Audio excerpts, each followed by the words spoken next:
Okay, these are the steps to adjust a headgear as I mark the midline.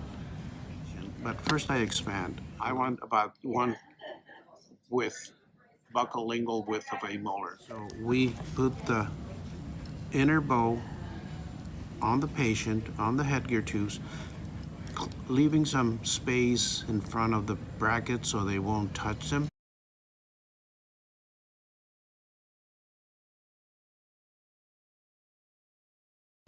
And when I have that, I mark with a Sharpie mesial of the tube. We do a bayonet bend. We do not use the stops here.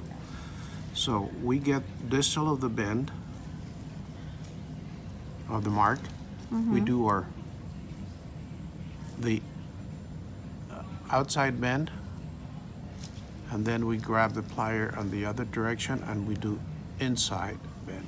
So this side of the wire is going to help us control the mesial rotation of the molar. These are the bends that control the rotation. Here we have our ruler for measuring what size. You start on the mesial of the molar, and you bring it around, and you look at the midline.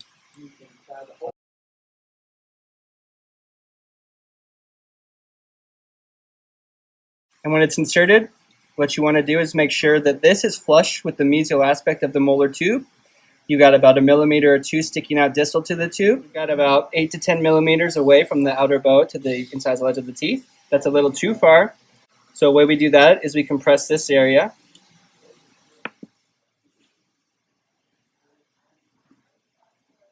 Pretty good, okay?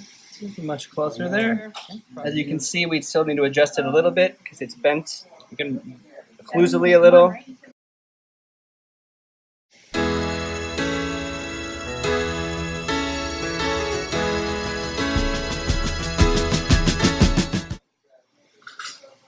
Okay, now it's kind of nicely, okay, in frame, okay? Perfect.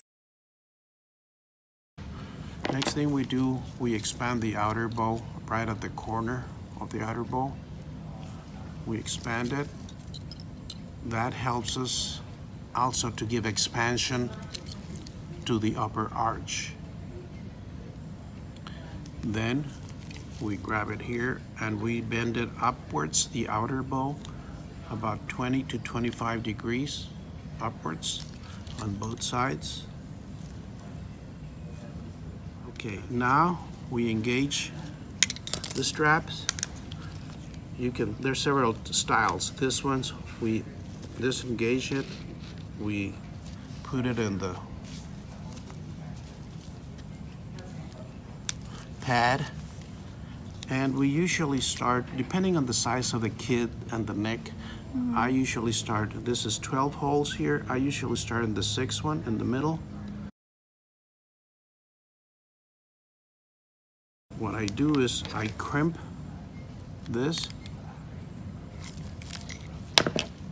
so the patient knows it doesn't come out, so he knows he's going to put it always on the left side. So we put one side in and we guide this one to the tube and we hold it, we compress this side, put it in the entrance of the tube, and we slide it in.